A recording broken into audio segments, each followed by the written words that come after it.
Décharge d'un condensateur à travers une bobine. Étude théorique.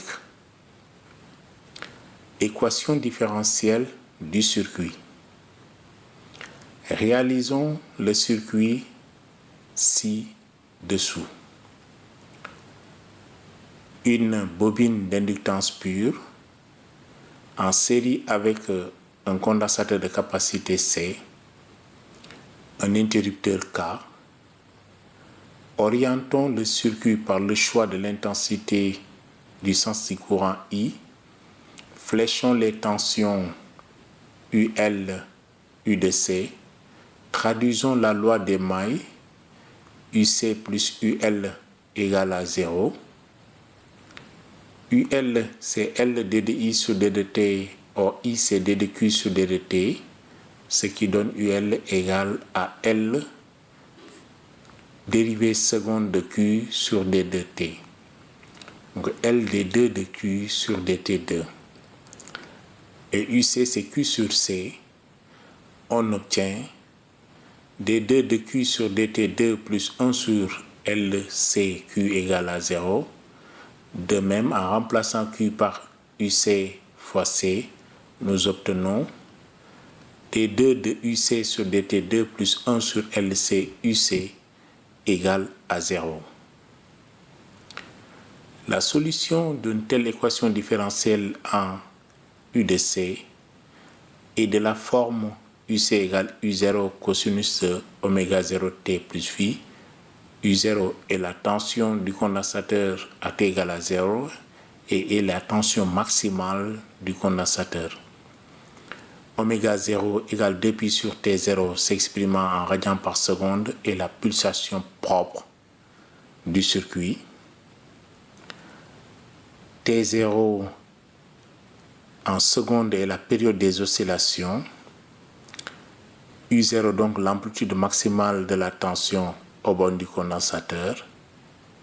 Phi en radians est la phase initiale et dépend des conditions initiales.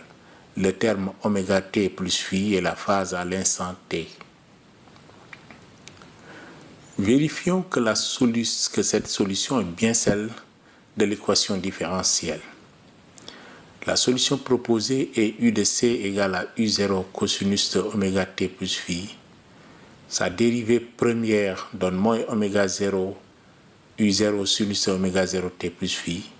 Sa dérivée seconde moins oméga 0 carré U0 cosinus de oméga 0 t plus phi. Et le U0 cosinus de oméga 0 t plus phi peut s'identifier comme étant UC, ce qui donne que la dérivée seconde est égale à moins oméga 0 carré UC. La dérivée seconde de UC plus oméga 0 carré UC égale 0. Et on a démontré l'équation différentielle que la dérivée seconde de U de C plus 1 sur LC UC égale 0. Par identification, oméga 0 égale 1 sur LC, oméga 0 carré, d'où oméga 0 égale 1 sur racine de LC. U0, UC égale U0 cosinus de oméga 0 t plus phi est bien solution lorsque oméga 0 égale 1 sur racine de LC, quel que soit phi et U0. Nous avons la tension donc aux bornes du condensateur qui est oscillante, l'intensité du courant aussi de même. Lorsque nous superposons les deux courbes, elles sont toutes oscillantes et on peut voir que donc l'intensité et la tension sont déphasées. Donc les deux sont en quadrature de phase et que donc la tension aux bornes, l'intensité du courant est en avance de pi sur 2 sur la tension aux bornes du condensateur. Alors, une étude énergétique donne comme expression à un instant quelconque T l'énergie emmagasinée dans le condensateur sous forme électrique est 1 demi de C UC carré et en remplaçant IC par son expression, nous avons un quart de CU0 carré facteur de 1 plus cosinus de 2 oméga 0t. Ici, phi est prise égale à 0. L'énergie dans la bobine, qui est sous forme magnétique, est 1 demi de LI au carré, et en remplaçant aussi I par son expression, cela nous donne un quart de CU0 carré, 1 moins cosinus de 2 oméga 0t. L'énergie dans le circuit qui est sous forme électromagnétique est 1 demi de CU0 carré. On peut le vérifier facilement en faisant la somme de l'énergie dans le condensateur et l'énergie dans la bobine.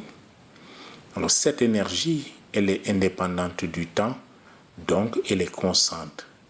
Et ces courbes peuvent être visualisées sur les graphes suivants. Donc on peut tracer la courbe de l'énergie au bord du condensateur qui est oscillante, la courbe de la tension au bord de la bobine en opposition de phase et l'énergie totale qui est l'énergie électromagnétique qui est une constante. Donc il n'y a pas de diminution, il n'y a pas de perte d'énergie. Les deux courbes, l'énergie dans la bobine et l'énergie du condensateur, ont comme pulsation 2 oméga 0, c'est-à-dire donc la période des énergies est égale à la période de l'oscillateur sur 2. Alors, l'étude énergétique fait remarquer que les courbes ont la même période T. Au cours des oscillations, l'énergie totale se conserve. Il y a transfert d'énergie du condensateur vers la bobine. Et inversement, lorsque l'énergie dans la bobine est maximale, celle du condensateur est nulle et inversement.